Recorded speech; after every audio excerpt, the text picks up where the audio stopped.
Hello, my name is Jeff Jamiolo, and I'd like to talk about dealing with sudden change, chaos. What is chaos? Well, chaos is the lack of order or structure that we see as structure. There's probably a structure there.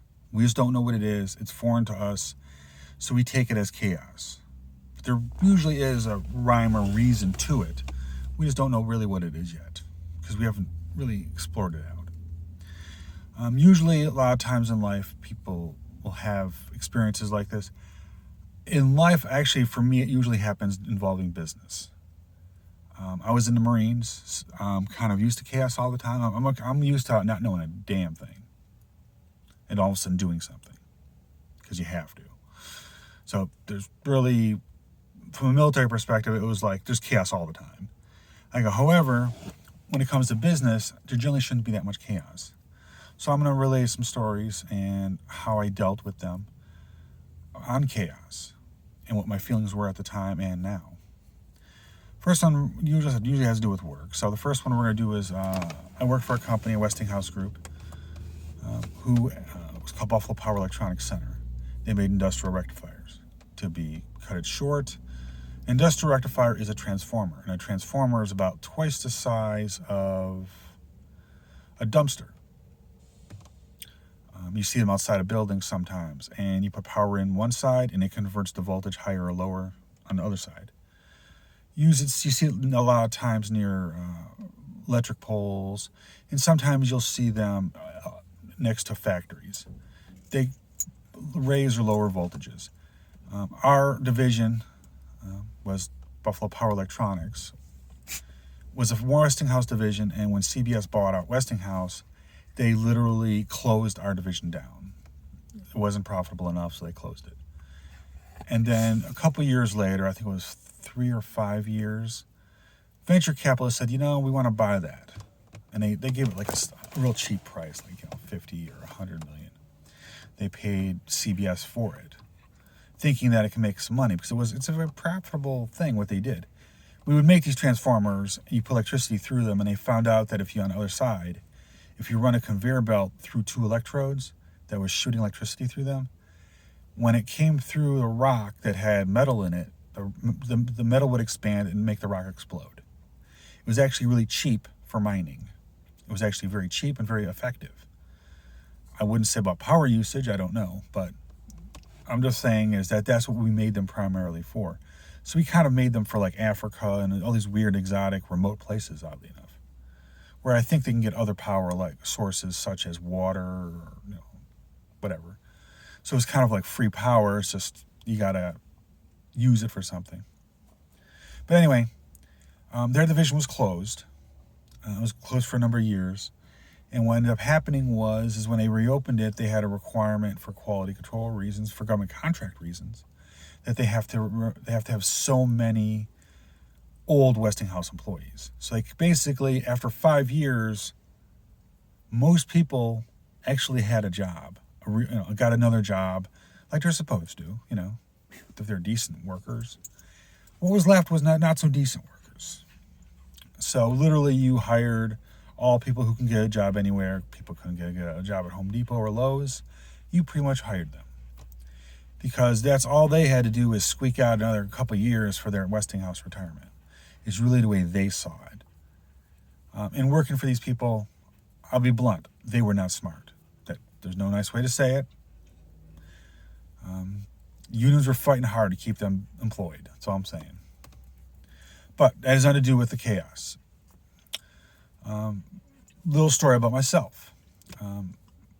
This company decided that its head office was in Pittsburgh, Pennsylvania. That's where Westinghouse corporate was. Buffalo was a pretty good distance away, and they used computer systems, and they had leased lines going from Buffalo to Pittsburgh. And literally, it was costing them $10,000 a month in just leased line costs for this slow terminal, this very slow system that they had. They said, you got to remember, they were renting it off of Westinghouse, so they were paying monthly for that too. So eventually, it's they were paying probably about $1 million a year in computer equipment that they can't do anything with. It's not theirs. So they got this idea and said, okay, how much would it cost if we moved it all local? And they came up with a plan of, we're going to get some contractors, we're going to take all the source code, move it locally, and we have a tentative way of doing that. So they bargained, only pick what they needed, and they started the migration process. And I was hired at near the end of that migration process to manage the company after they left. So they were still there, but I was kind of brought in. Now, back to me. I was at an interview for this job, and the only reason I know about anything about COBOL at all, or anything of this language that they're talking about, is because my stepfather was an accountant, and at the time they took accountants and they sent them to school for computers, and they taught them COBOL. He did not like that language. He wanted to do something completely different. So literally, he had all these books, he had the knowledge, but he went in a different direction with his career. But the good news is I read every one of those books. I know what it does. I may not have had a lot of experience in it. But I read the tar out of those books. As I enjoyed it. I enjoyed the idea of solving a problem. And back in the day, you have to remember, they did not teach computers in school. So you were like an accountant, and they taught you how to kind of mildly think logically. And that's largely what these books says. It says, hey, this is what a computer is. It has these parts in it. This is how they talk. So if from the ground up, it tells you everything you wanted to know about computers. Everyone right now has disadvantage of they don't know how everything works. I know how it all works because I've been studying it for years.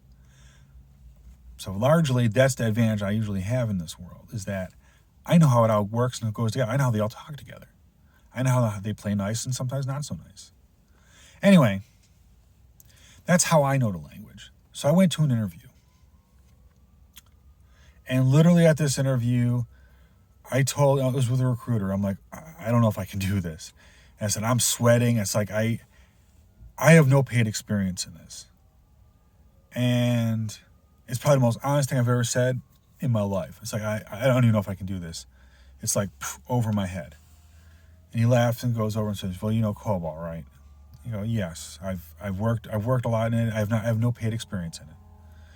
And he kind of laughs and says, and I'll remember this for the rest of my life. I encourage you to remember this.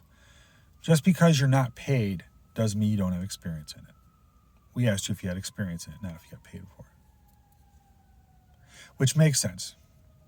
And that's the reason I tell people, you want to get into software development, start writing software. Make a pretend company for yourself and write all your own software. Learn how to make the mistakes now of making it wrong. Make it. Because without you doing it, just doing the tutorial route, you're not going to learn darn thing.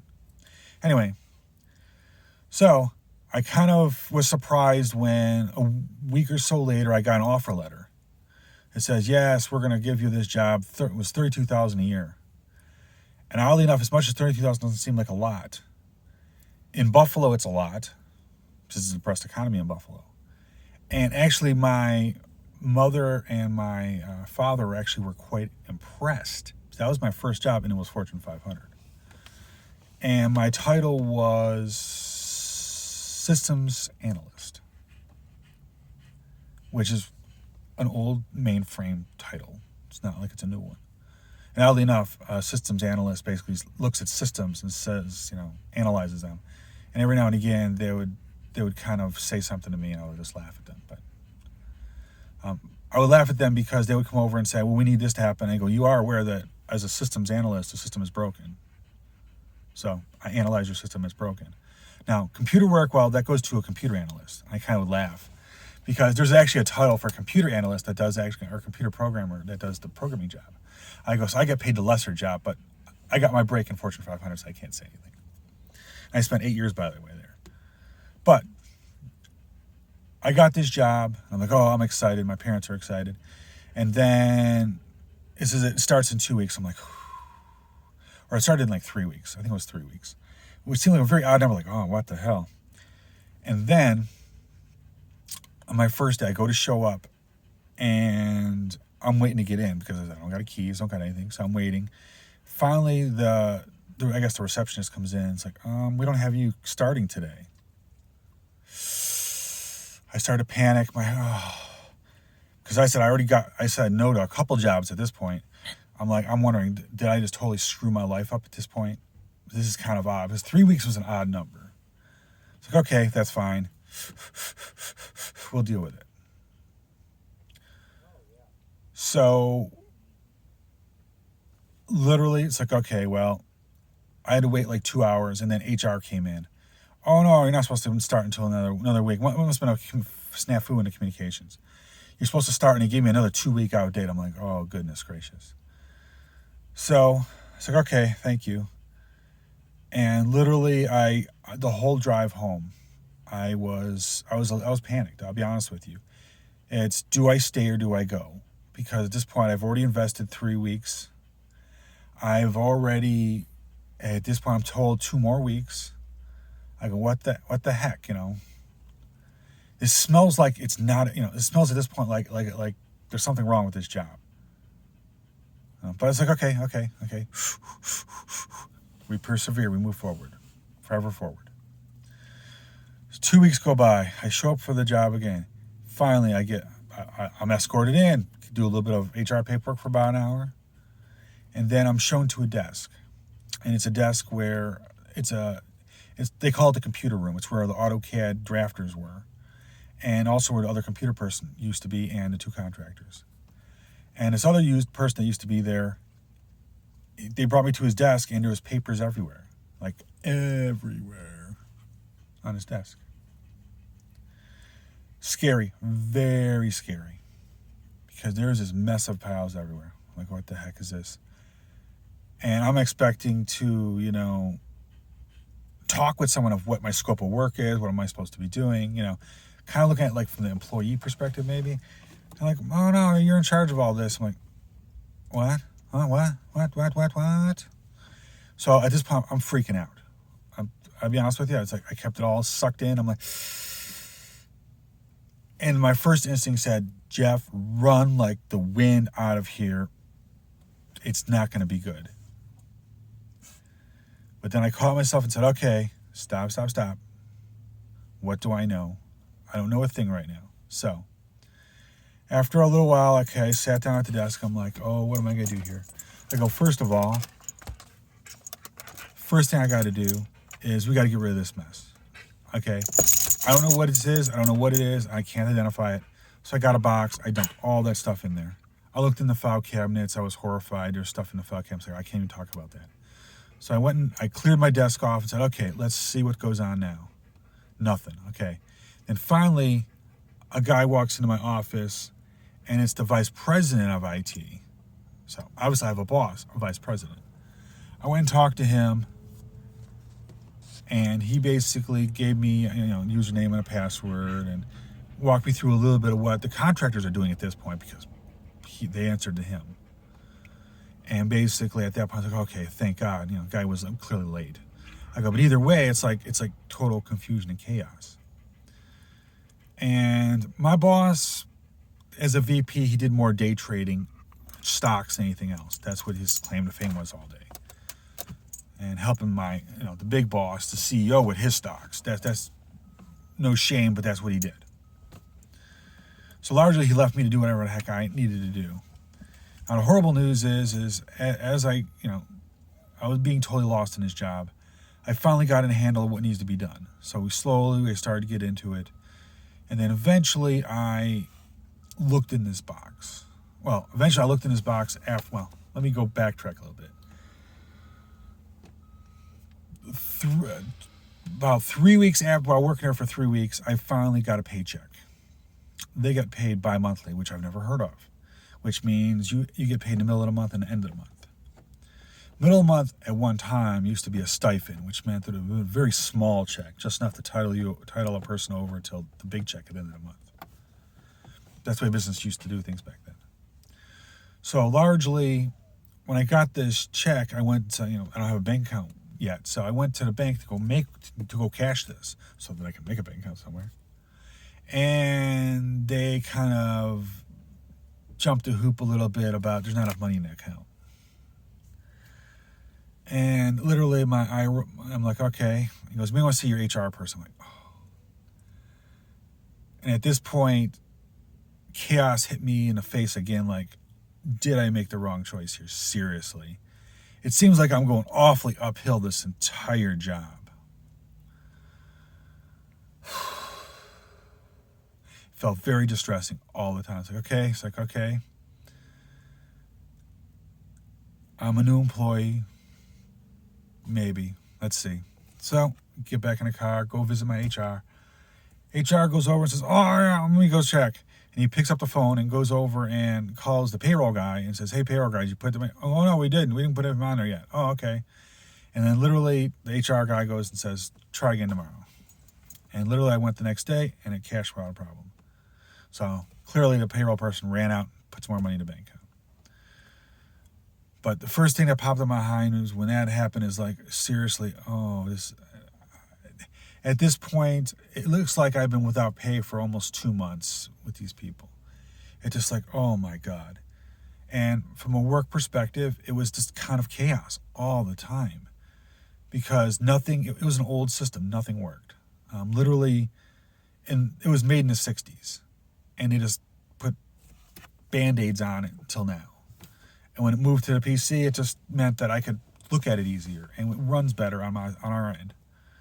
But we're literally right after that, the first pay incident, I started digging through this box. And slowly over time, I found out that really none of this mattered. It's just stuff that's been laying around. No one had any claims to anything. It was good. Every now and again, we would find weird things. Example is actually we were looking at one of the reports and we found out it was about yay thick. We found out that it wasn't sorted right. So because it wasn't sorted right, it was so big. So we fixed the sorting, so now it's down to this much. And I went and we fixed it, and I went to go give it to the person who uses it. And I go, here's your inventory report. We fixed it. And he goes, oh, no, that's not the inventory report. And he goes over and he literally pulls the old one out. They do it like every year. He pulls out this old one from the mainframe, the original one, which is that big. And I'm going, did you ever try to use it? It's actually sorted wrong. I don't know, I still think it's wrong. I'm like, trust me, it's not wrong. This is your inventory report. Look at any part you want, it's in there. What was odd about the report is actually each page would only have like 2 entries in it. 1 or 2 entries, and then would skip to the next page versus having a full page. That was the problem. But they kind of fought with it, like whatever. And after a little while, they're like, oh, okay. They finally realized, all right, we are kind of right. But really, life was kind of chaotic all the time there. It was more of work, more work, and more work. Eventually, for work reasons, I had to communicate with other people in other divisions and other software vendors and the like. And so we were on RC chat, and it wasn't long before I met a woman in Michigan.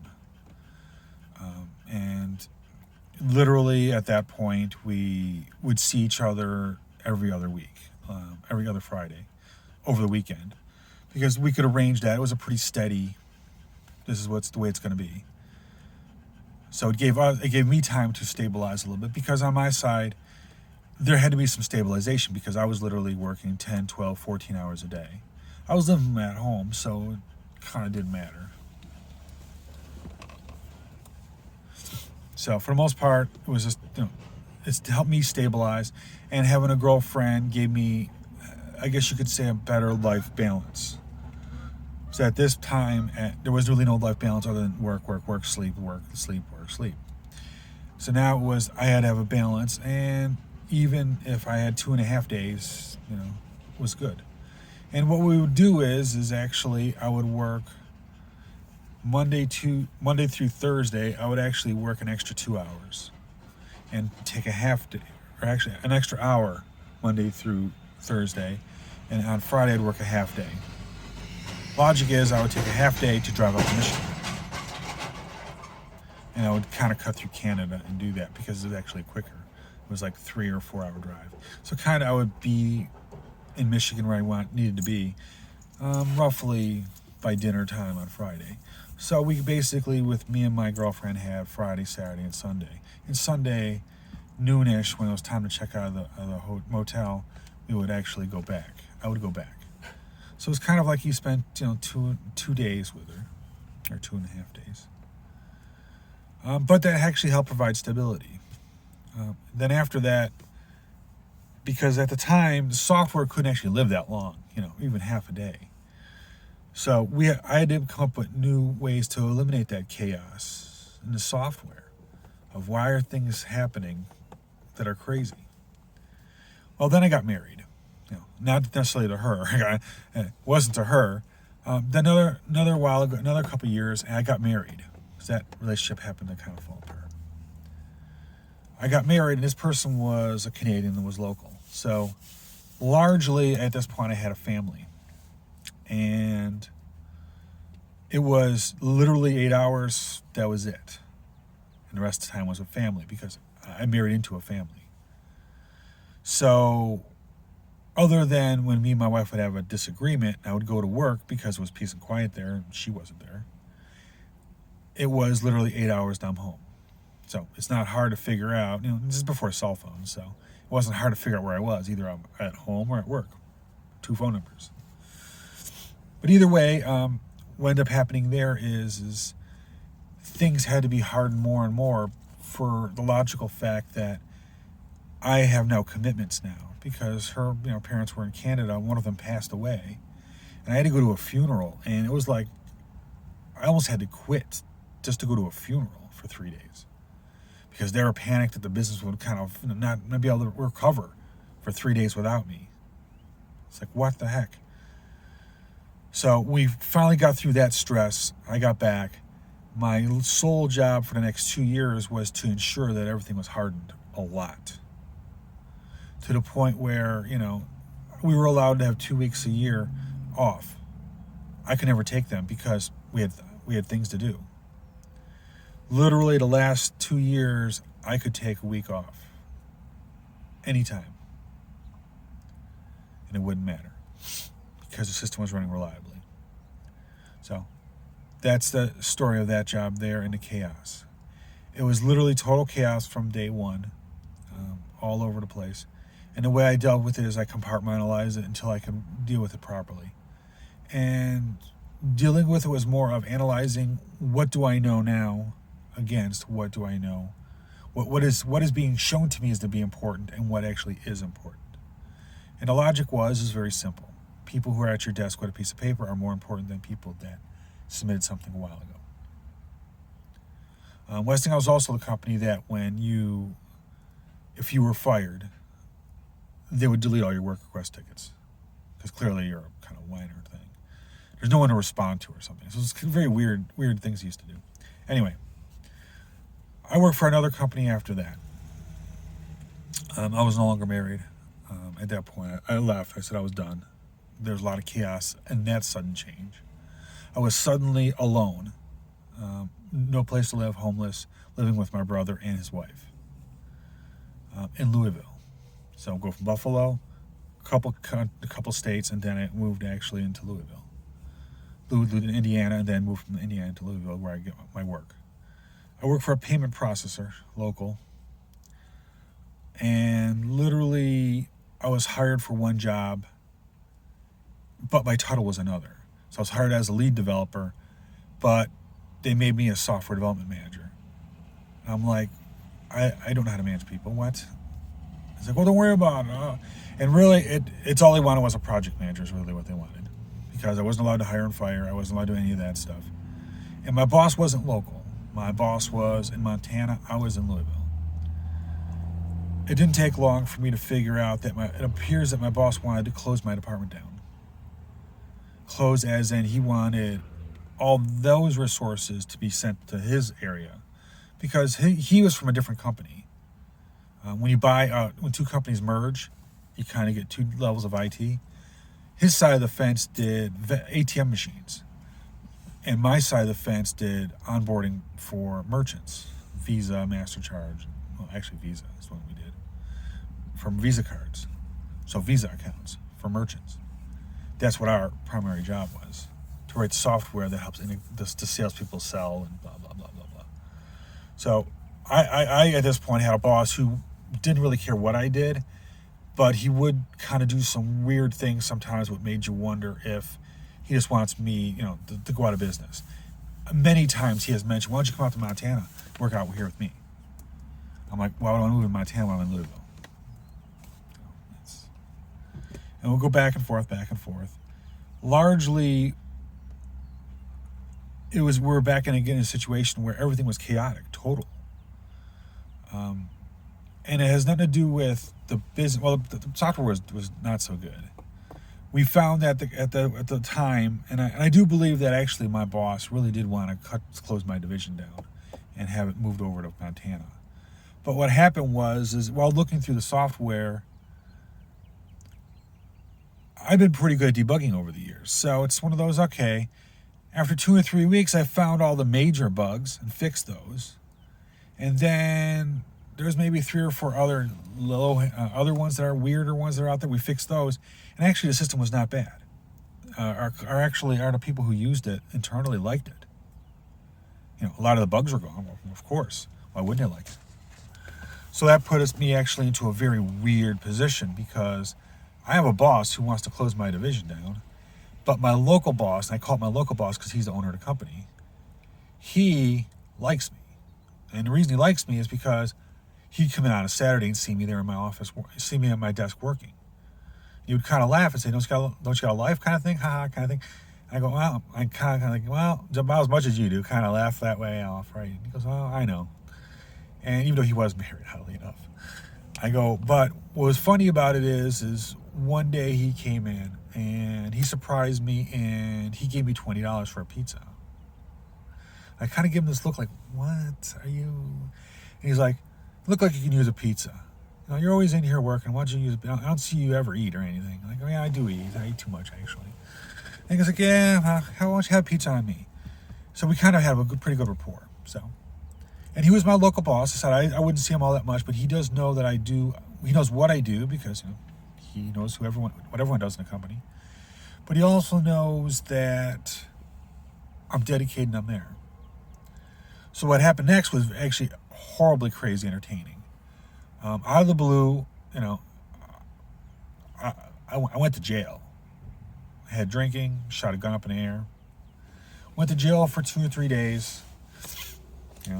Thank you for black magic and alcohol. It always works. End up getting bailed out and come back to work. And it kind of threw my boss a little bit, like, oh, no. Someone has to know what Jeff does. And for the most part, they try to do whatever they can at that point to get knowledge from me. Because I'm the only one who knows how this thing works. So they would bring people in. We would kind of teach them. And literally a couple years later, out of the blue,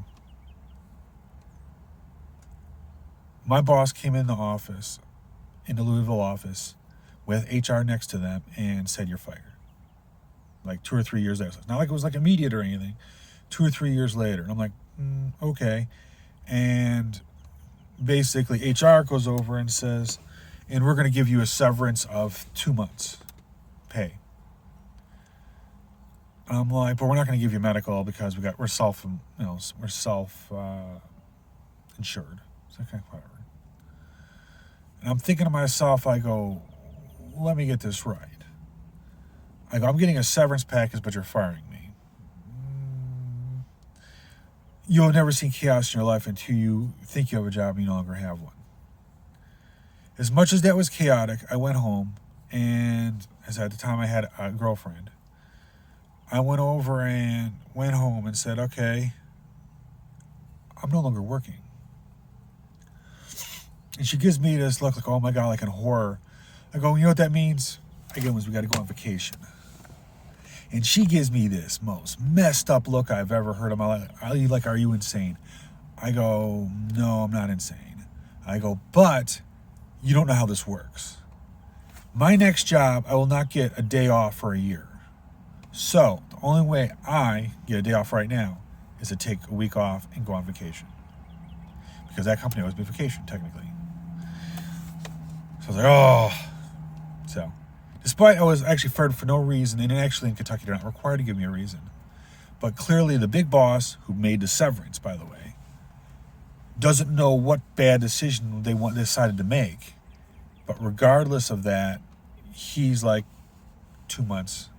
So literally, I went on vacation with my girlfriend, posted my resume before I left, and we were driving through various states to get to Florida. I think we were going to go to visit the ocean, Florida. And as we went there, actually, I was taking interviews while driving. As a matter of fact, I think I had a urine test somewhere in Florida because someone wanted the results. As I said, by the time I got back, I had 2 job offers. So in 2 weeks, I had 2 job offers. So that was that. And I had 2 different job offers. One was for downtown Louisville, one was for this other company I work for, which was I guess you can call it a Christian company, but they dealt with the Kentucky schools. Mostly they did a lot of payroll work, munis work, just working with databases. They're a software development house, supposedly. Well, when I got there, I meshed very well with the person that interviewed me because he is a little bit older than I am. We were both PC people. We both basically chewed the same dirt. Every question he asked, I obviously answered it right, because I got the job. And really the only difference in the 2 jobs was the one that was for this other company was downtown, and I have to pay for parking. And first of all, I'm not paying for parking squat. Okay, that should be a company benefit. Just saying. Second of all, the mere fact I have to deal with every day losing a half hour of my life one way to drive downtown, that was kind of a no-go. That was like a last resort at that point once I heard that. Even though I've always wanted to work downtown, I go, but it's not going to happen. The other company, the one I did choose to work for, was literally 20-minute walk from where I lived. And I think the pay was $5,000 less. But the answer was, if something happened to my car, I can walk to work. So there was a stability in that. And that's what I usually do, is I try to eliminate chaos when I can. So when I went to work for this company, they had other software developers there. I felt lost, but I also felt comfortably lost, if you could say. I don't know what they're talking about. I go, but at least I know what the programming is. I'm a programmer, that's what we do. I was put actually in charge of the Affordable Care Act reporting software, being the sole developer for that, or being a developer for that, which happened to be the sole developer for that. And we were going to these meetings, and these people would just blabber on and on and on and on and on about what they wanted, but none of it translates to anything computer-wise. It's more of, this is the process we want, or this way. So there was really no knowledge. There's no real what you want this to look like. There was no description of even a product or any kind of product guidance at all. So eventually, we're getting closer and closer to where this thing needs to be done, and we haven't even started yet. It was starting to freak me out a lot, because at this point it's like, do I really have a job at this point? Because really, if you listen to these people, I'm trying to do a good job, but these people they don't know what they want. And unlike other businesses I've worked, there's always been something I had to model after and kind of modify a little bit and move on. This is the first time I had to do with something fresh and new. So I went and talked to my boss. And my boss said, well, maybe we need to show them something. Okay. So, literally, we sat down and spent like 2 hours and made a mock-up. This is what I want it to look like. I gave a mock-up and I put it in the meeting. All said, oh! And everyone's like kind of complaining about it. But despite their complaining about it, they're actually giving me answers. Like, they don't want this, they don't want this, they want this, they'd rather have this. Like, understand now. You have to be shown something for you to criticize it to give me the correct information. Gotcha. So now at this point, we went 2 or 3 iterations of these little wireframe things. And after a while, it was actually quicker to code it up than it was to wireframe it. So we kind of wireframe it and then do a screenshot and give it to them. It's like, okay, what do you think of this? So they're essentially approving screens more readily, and we're working out a workflow because that's what they really needed. But it was a total mess. And it was a mess until the chaos got organized, so to speak. Nothing to do with my chaos. The organization was already there. It's just they're used to dealing with people. They're used to dealing with existing processes. And so was I, so I can't say anything. But we did learn that if we throw something together, they'll answer to it. The first year of design was totally disgusting. Oh, it was disgusting. I gave them what they wanted. They wanted like a wizard. You walk with little tabs, next and previous. And they wanted something simple. Problem is, functionally, it was disgusting.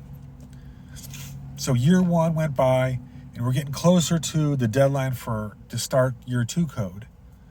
And a person that I worked with, answered for ACA because he did the tracking and I did the reporting side. That, well, we don't got enough time to make any changes to reporting, so we're just going to keep it as is. I'm like, oh, no. In the meeting, I said, well, I guess this is my last year here because I'm not going to be here. I go, I don't like the design. We're not going to work with that one.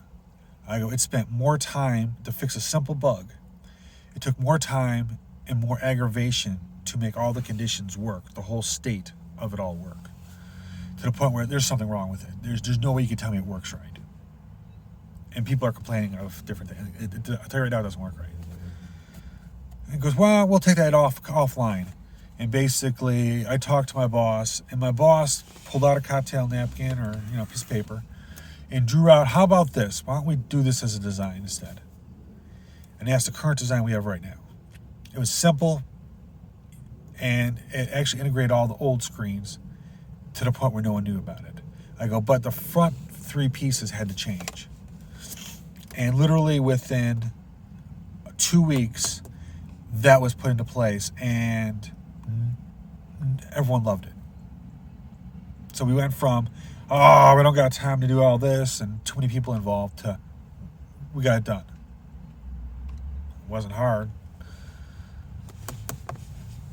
Largely, the company itself grew a lot because of the ACA product. The ACA product was a mandated product, which means you had to have it. You had to print and send out your 1095s. The good news about that is we did a lot of fulfillment, so we do a lot of printing and stuff like that. From a revenue perspective, it's supposed to be, from what I heard, 50% of our income, but that number doesn't jive with the actions on the ground, you could say. As much as everyone says it's 50%, here's the problem. If it's 50%, we got a terrible business model. Because when ACA came into play, that's when we hired all the people. In other words, that's when we made money. The company tripled in size because of ACA. So 2/3 of the growth came from ACA because we had money now. Our old product line was kind of, I wouldn't say cheap money, but it was recurring revenue, but it was very low recurring revenue.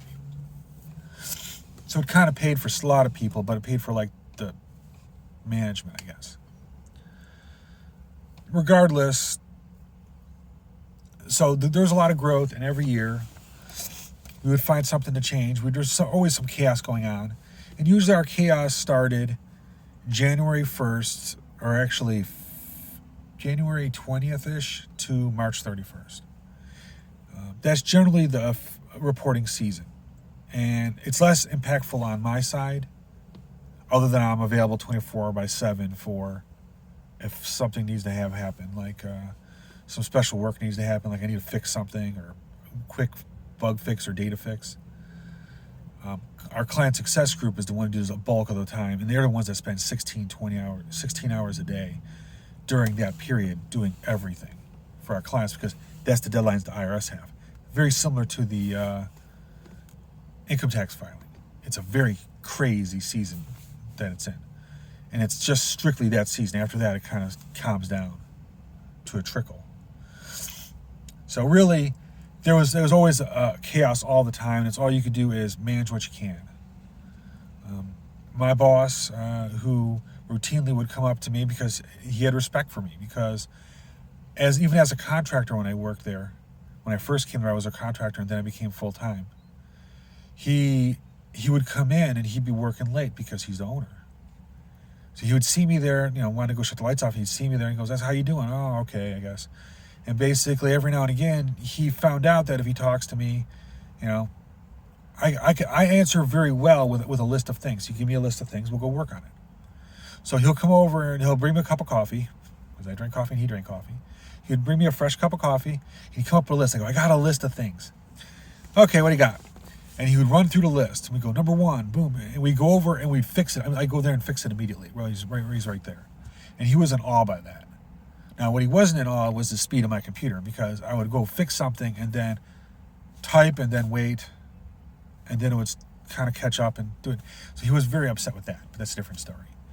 But he was very impressed that I know what I'm doing and I want what I'm doing. Hence the reason he picked me up full time, because unlike other contractors who don't know what they're doing, I know what I'm doing.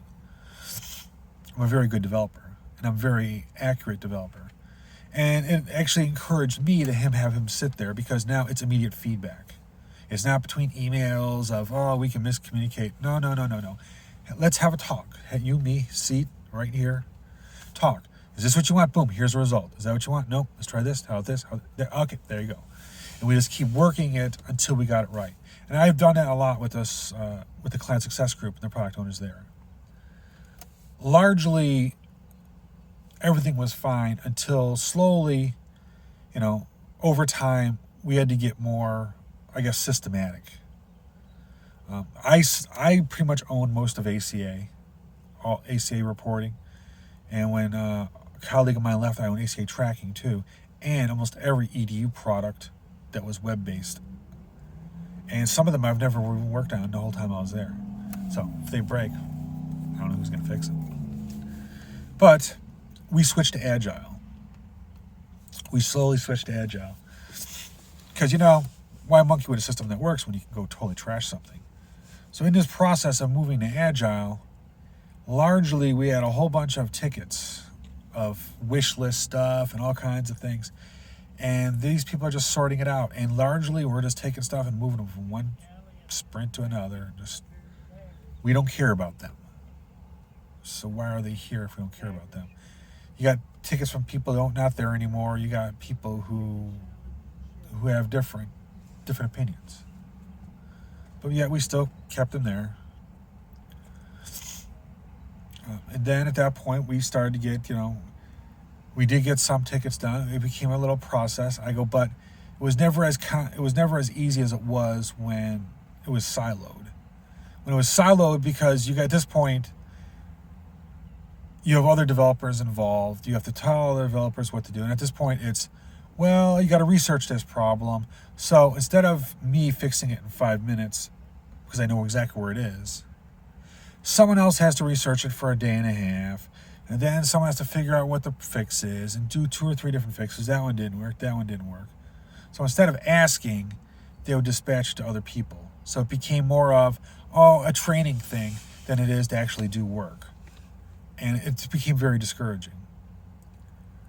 It didn't take long before I realized that I'm there as, I'm just an old dog. So what they kind of implied is that I don't know anything.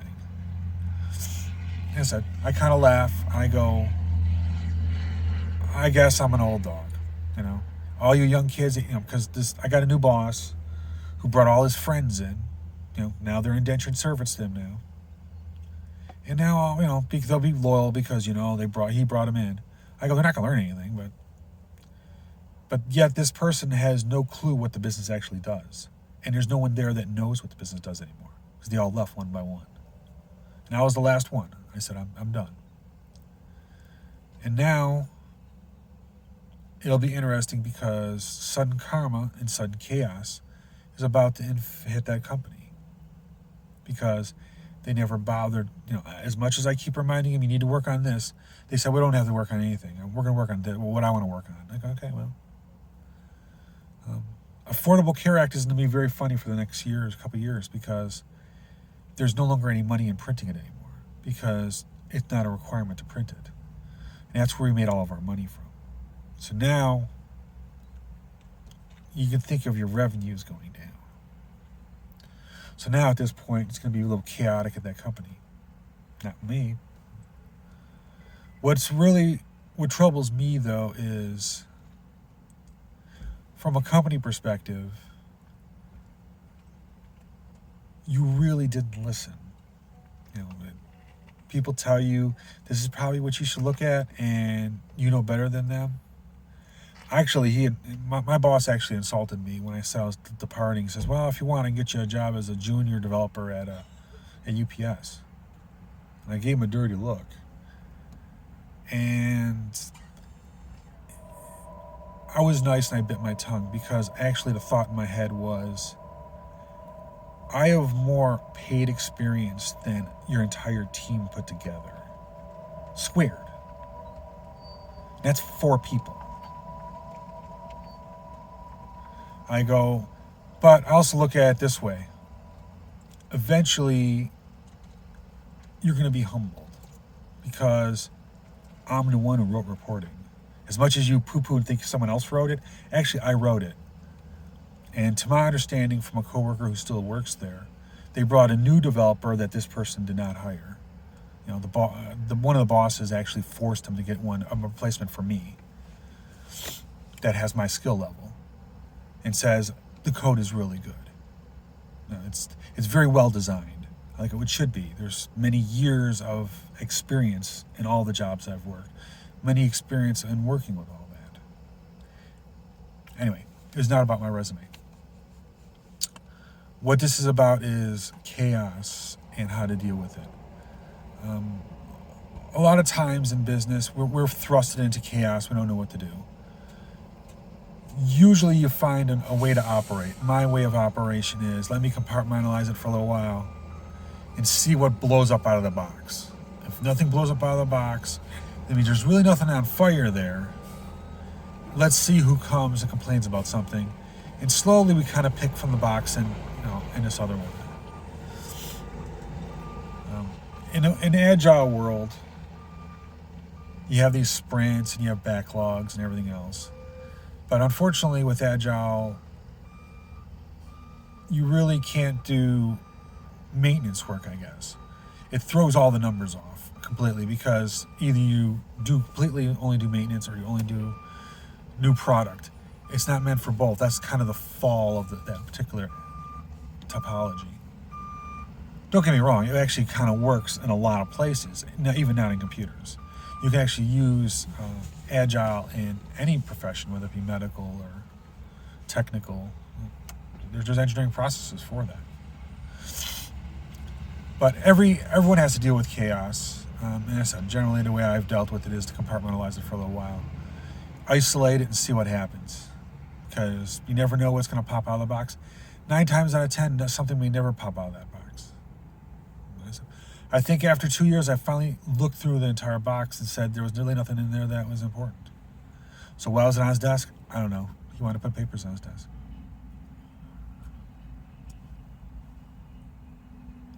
I've also noticed that over the years that the person I replaced when I worked at Westinghouse, literally, I don't know what he did for his job. I think he used to sell meat out of the office. So I don't know what he did per se. But usually people were very thankful, like they wanted to bribe me to do work. I'm like, I don't understand this.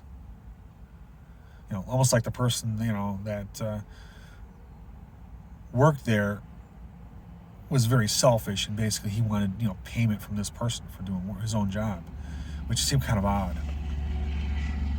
But